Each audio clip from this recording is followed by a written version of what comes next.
Je viens d'installer mon décor parce que là, je me suis dit que c'était un petit peu paresseux de ma part pour les 1 an de YouTube de pas encore avoir de décor tandis que ça fait 3 mois que les décorations traînent dans ma pièce. Il était temps. Finalement, ça a pris même pas 20 minutes. J'aurais pu faire ça bien avant. 1 an sur YouTube, déjà. Pouvez-vous le croire? Moi, non.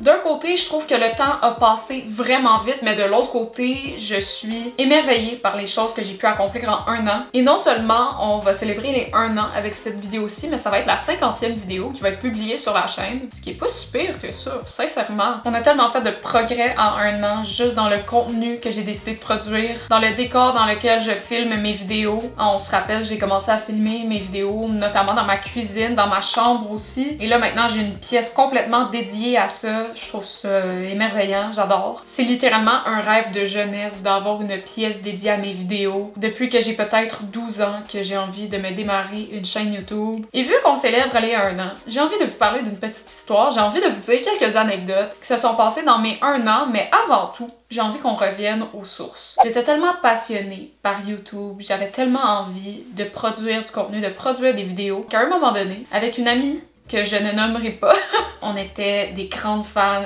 du jeu Club Penguin. Mon ami et moi, on s'était dit, hey, si on faisait des sketchs sur Club Penguin, qu'on prenait nos bonhommes Club Penguin, qu'on décidait de changer nos costumes de temps en temps, on connaissait absolument rien au montage, on avait juste pris le premier logiciel d'enregistrement d'écran qu'on avait trouvé sur internet, on se faisait des mini-textes, on se faisait des costumes. Les vidéos étaient dégueulasses, mais je pense que ça témoigne quand même de la passion que j'ai pour YouTube et que c'est là depuis que je suis jeune, littéralement. On faisait des sketchs sur Club Penguin qui ne sont plus disponibles d'ailleurs. N'essayez pas d'aller trouver ça sur YouTube, ça n'existe plus. Vu qu'on est dans les anecdotes, j'ai envie de vous raconter une anecdote qui s'est passée lors d'une des premières vidéos que j'ai filmées. C'était ma vidéo « Je teste 5 crèmeries à Montréal ». Cette journée-là, je me suis réveillée super tôt le matin. Je suis partie à 8h de chez moi. À 9h, j'étais rendue à Laval afin de stationner mon auto et d'aller prendre le métro Montmorency. Si vous savez de quoi je parle, tant mieux. Sinon, eh bien, je vais vous expliquer un peu.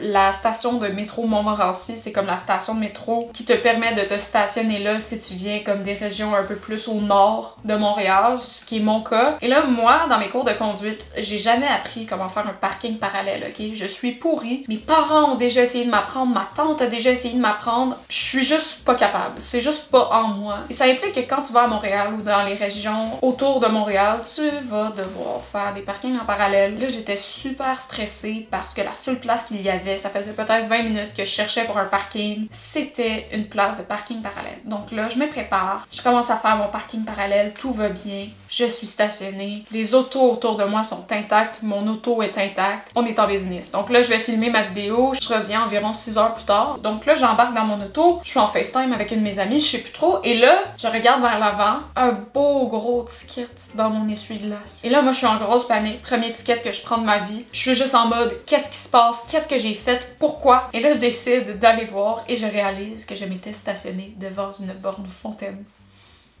Oui!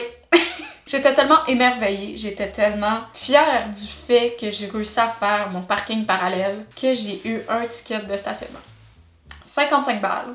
Hein, j'aurais pu le mettre ailleurs. Je me suis mise à pleurer parce que c'était mon premier ticket. Je pensais que j'allais perdre mon permis jusqu'à jamais. C'était le fiasco total, ok? La panique générale. Alors que j'ai pas eu de points de démérite. Tout s'est bien passé finalement. C'était juste un bon vieux ticket de stationnement. Et là, j'ai envie de vous parler d'une deuxième anecdote que j'ai eue. Parce que si vous n'aviez pas réalisé, depuis la première vidéo que j'ai faite en 1 an, j'ai déjà changé de caméra. J'ai changé un peu tout mon gear d'équipement. Hein? Je suis rendue avec un micro, je suis rendue avec une nouvelle caméra, je suis rendue avec un trépied. Je suis rendue avec un beau décor aussi, just saying. Et puis j'ai envie de vous raconter l'anecdote de comment j'ai brisé en fait ma première caméra. J'ai acheté cette caméra pour 600 $ sur Marketplace et regardez l'état de l'écran. Oui, les temps furent difficiles pour cette caméra. Et c'est parce qu'à un moment donné, je revenais de vlogger, puis on s'entend que la caméra est quand même très compacte. Et ça avère que ma sacoche que je traîne toujours avec moi est la grandeur parfaite, comme l'espace qui reste est juste assez pour que j'y mette ma caméra. Ma mère me dit « Hey, je vais rentrer ta sacoche, ok? » Là, je suis comme « Yeah, whatever. » Moi, je porte pas vraiment attention. Et là, j'entends juste « Boum! » J'entends ma mère dire « Oh non! » Et là, je suis comme « Qu'est-ce qui se passe? » Et elle me dit « J'ai échappé ta caméra par terre. » Là, je suis comme, ah, t'inquiète, elle va être intacte. Elle va être intacte. Alors là, elle prend la caméra, voit l'état de l'écran. Là, c'est sûr, j'étais vraiment fâchée, mais c'était un peu de ma faute parce que j'avais justement mis la caméra dans ma sacoche et ma sacoche était ouverte. Mais en tout cas, c'est une autre histoire.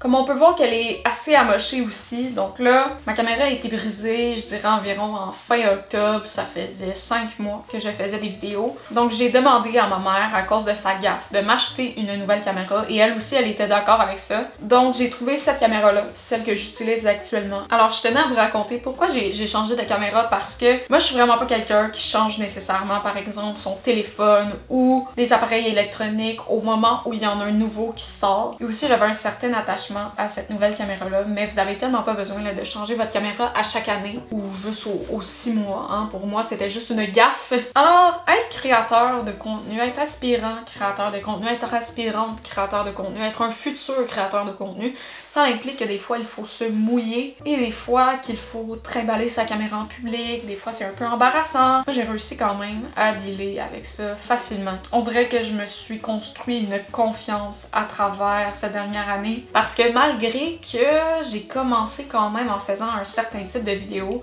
je considère qu'un an plus tard, mon style de vidéo a complètement évolué et je sais des fois que c'est pas nécessairement ce que les gens préfèrent, les vidéos que je fais actuellement. Il y en a que oui, il y en a que non, hein. Je préfère vraiment plus, on dirait ces temps-ci, de me focusser dans le domaine de la cuisine, dans le domaine de la bouffe, de l'alimentation, des food tests, quoi que ce soit. J'ai essayé aussi, par exemple, les vidéos réactions, hein, faire des petits tests ou quoi que ce soit. Flop total. J'ai réalisé que même moi non plus, c'était pas le type de vidéo que je préférais éditer, filmer. Et c'est correct. Hein? On expérimente à travers cette première année. Et je trouve ça beau. Je trouve ça beau le cheminement en fait que j'ai fait juste en un an et j'ai tellement, mais tellement hâte de voir en fait ce que la prochaine année va me proposer. Est-ce que j'ai d'autres choses à dire? De mon plein gré, je penserais pas, mais là, sur Instagram, je vous ai demandé de me poser des questions par rapport à mes 1 an sur YouTube, donc on va y répondre à l'instant. Première question, habites-tu avec tes parents? Oui, j'habite encore avec mes parents, et ça m'apporte un certain frein hein, au niveau de la création de contenu, et ce pour 2 raisons. J'en ai déjà parlé un peu, mais premièrement, chez mes parents, l'Internet est si mauvais. L'Internet est tellement mauvais que je ne suis pas capable de publier une vidéo YouTube de chez moi. Hein. Il faut que je la fasse par exemple dans un café. Et j'ai vraiment hâte que ce problème soit remédié parce que j'ai envie aussi de partir une chaîne Twitch, de pouvoir faire des lives. Et je ne peux pas encore faire des lives tout simplement parce que ma connexion Internet n'est pas assez puissante. C'en est à ce point-là. Deuxième chose aussi, c'est que quand ma mère est là, c'est plus difficile de filmer des vidéos parce qu'elle peut pas vraiment faire comme si elle était pas là. T'sais. Elle vit quand même dans la maison. Donc il faut souvent que je trouve des moments où je suis seule à la maison pour filmer mes vidéos, ce qui convient pas toujours des fois à mon horaire. Donc oui, pour l'instant, je vis encore avec mes parents. As-tu de la confiance en toi? Comment la construire pour être sur les médias? J'adore cette question. Je pense que la réponse dépend de créateur en créateur, mais personnellement, je trouve vraiment que la confiance est bâtie naturellement après 1 mois environ. Je me sentais déjà plus à l'aise devant la caméra que la première fois parce qu'il n'y a jamais de bon moment. Il n'y a jamais de parfait moment pour le faire. À un moment donné, il va juste falloir que tu te lances si tu as envie de te lancer. Et c'est vraiment quelque chose que j'ai appris ça avec les dernières années. Il n'y a pas de bon moment pour faire quoi que ce soit. C'est comme un sport ça, avec la pratique. Plus tu pratiques, plus tu vas devenir meilleur dans ce que tu fais, dans une discipline ou quoi que ce soit. Avec les vidéos YouTube et la confiance que tu as en fait en faisant ces vidéos YouTube là, c'est la même chose. Faut que tu en fasses de plus en plus pour avoir une meilleure confiance à travers la caméra et que cette confiance là se fasse sentir par tes viewers. Es-tu contente de ton évolution, d'où tu es rendu?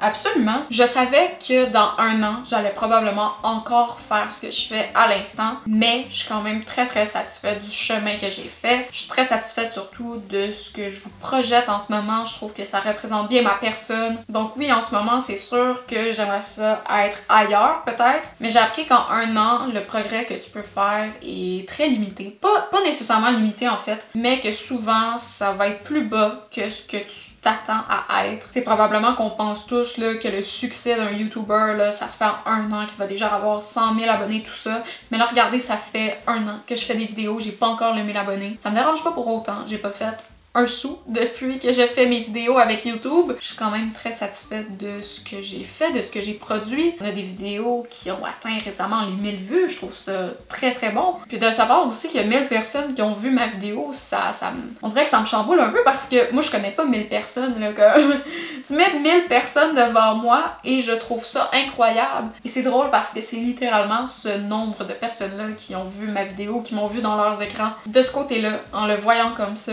je suis vraiment satisfaite de où je suis rendue actuellement. Mais ça veut pas dire qu'il faut que je m'arrête là pour autant. J'ai toujours ce désir et cette envie-là de progresser, d'être meilleure que ce que j'étais hier et que le lendemain d'être meilleure que ce que je suis aujourd'hui. Où te vois-tu dans un an? Eh bien, j'aimerais ça commencer à faire des lives sur Twitch. J'ai déjà un peu effleuré le sujet. Là, en ce moment, je vois le rythme de vidéos, je vois le rythme des vues qui augmentent, je vois le rythme des abonnés qui augmentent. Et j'aimerais ça, dans un an, peut-être avoir accès à la monétisation parce que là, ça fait un an que je fais ça. Il y a beaucoup d'heures, il y a beaucoup de travail, de temps, d'énergie qui a été investi dans ces vidéos. Et je pense que le fait d'avoir accès à la monétisation, ça ferait juste concrétiser le projet, ça ferait juste concrétiser le fait que c'est peut-être rendu comme une vraie source de revenus, comme une vraie job. C'est sûr que j'ai encore énormément de travail à faire, ça peut pas juste se faire en un claquement de doigts. Ça paraît peut-être pas, mais je travaille aussi à temps partiel. Là, j'étais à l'école, ma session est finie, thank God. Mais j'étais quand même à l'école, j'avais quand même beaucoup de choses qui se passaient autour de moi et c'était quand même assez difficile pour moi de gérer mon temps à travers tout ça. Mais là, j'ai l'impression que ça ne peut que mieux aller à travers le temps. Mais autant que j'ai des attentes avec YouTube, si elles ne sont pas réalisées encore, ça m'empêchera pas de continuer. C'était les questions sur lesquelles je voulais toucher un peu peut-être pour vous éclairer de comment j'ai vécu ma première année sur YouTube. Mais une chose que je peux dire, c'est que je suis satisfaite et que je suis contente de tout ce que j'ai accompli et même du ticket de stationnement que j'ai eu. Hein? Je vous remercie d'être là avec moi, de partager cette expérience-là avec moi. J'aimerais ça conclure comme d'habitude et vous dire merci d'avoir regardé la vidéo. Mais pour cette vidéo-ci, j'ai envie de vous dire merci d'être resté avec moi tout ce temps-là. Ce n'est que le début pour nous. Il va y avoir des belles vidéos pour cet été. J'espère que vous allez encore être présents sur YouTube avec moi pour traverser cette belle été-là. Et je pense pas faire une petite vidéo blabla comme celle-là pour la prochaine année, pour le prochain anniversaire de la chaîne. Peut-être que je vais faire un concept un peu plus élaboré, je sais pas. On verra rendu là. Mais voilà, hein. Merci encore d'être resté avec moi pour cette belle année. Et je nous souhaite encore une belle relation pour la prochaine année qui arrive. Fait que voilà. Peace! Et dans une prochaine vidéo.